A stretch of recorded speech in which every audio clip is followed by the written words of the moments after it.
അല്ലാഹുമ്മ സബ്ബിത്ഹു ഇൻദ സുആൽ. അല്ലാഹുവേ, ഈ മനുഷ്യന് ഇനി വരാനിരിക്കുന്ന ചോദ്യങ്ങൾക്ക് നീ സ്ഥൈര്യത്തോടുകൂടെ ഉത്തരം പറയാനുള്ള സ്ഥൈര്യത നൽകണം. അല്ലാഹുമ്മ അൽഹിംഹുൽ ജവാബ്. അല്ലാഹുവേ, ഈ മനുഷ്യന്റെ ബർസഖിലെ ചോദ്യങ്ങൾക്ക് ഉത്തരം നീ തോന്നിപ്പിക്കണം. അല്ലാഹുമ്മ ആമിൻഹു മിൻ കുല്ലിൽ ഫസഅ. ഈ ഖബറിനകത്തുണ്ടാകുന്ന എല്ലാ ഭയാനകതയ നിറഞ്ഞ രംഗങ്ങളിൽ നിന്നും ഈ മനുഷ്യന് നിർഭയത്വം കൊടുക്കണം റബ്ബേ.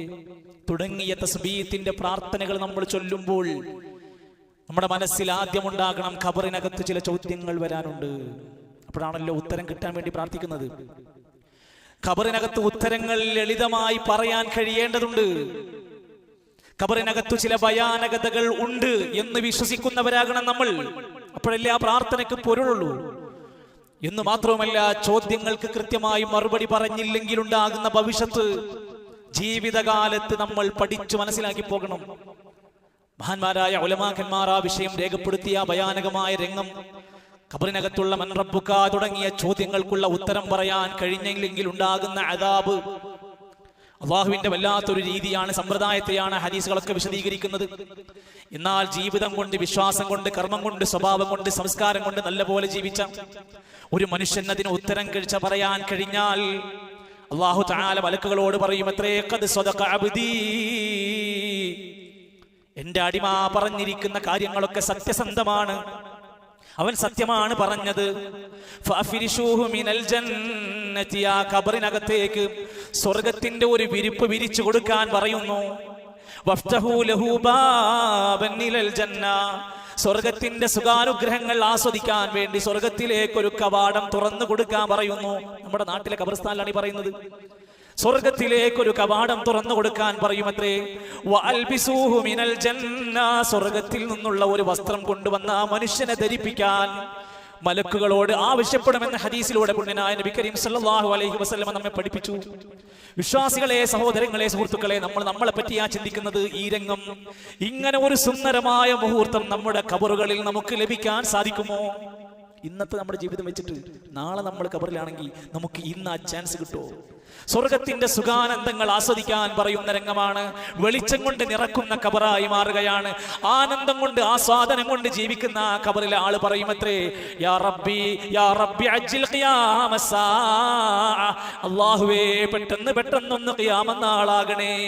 അസുഖം ഒറിജിനൽ അനുഭവിക്കാൻ അവന് വെമ്പൽ കൊള്ളാൻ തുടങ്ങുമത്രേ. സുഹൃത്തുക്കളെ, റസൂൽ കരീം സല്ലല്ലാഹു അലൈഹി വസല്ലമയുടെ ശിഷ്യനായ, സ്വർഗമുണ്ടെന്ന് സന്തോഷ വാർത്ത അറിയിക്കപ്പെട്ട ഉസ്മാൻ ഇബ്നു അഫ്ഫാൻ റളിയല്ലാഹു അൻഹു അദ്ദേഹത്തിന്റെ ചരിത്രത്തിൽ രേഖപ്പെടുത്തുകയാണ്, ഇദാ വഖഫ അലാ ഖബറിൻ.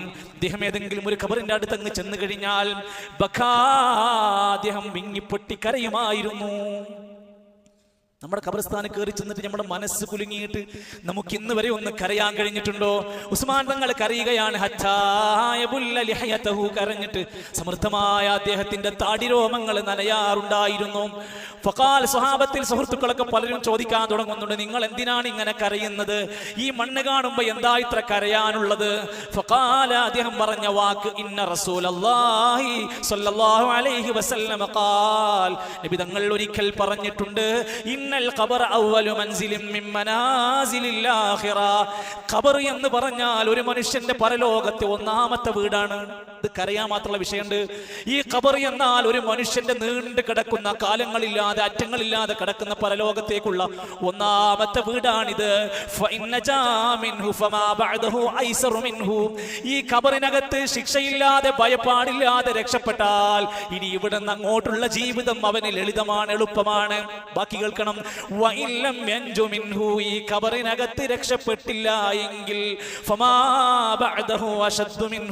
അവന് ഇനി വരാനിരിക്കുന്നത് ഇതിനേക്കാൾ കഠിനമായ വലുതുമാണ് വരാനിരിക്കുന്നത്.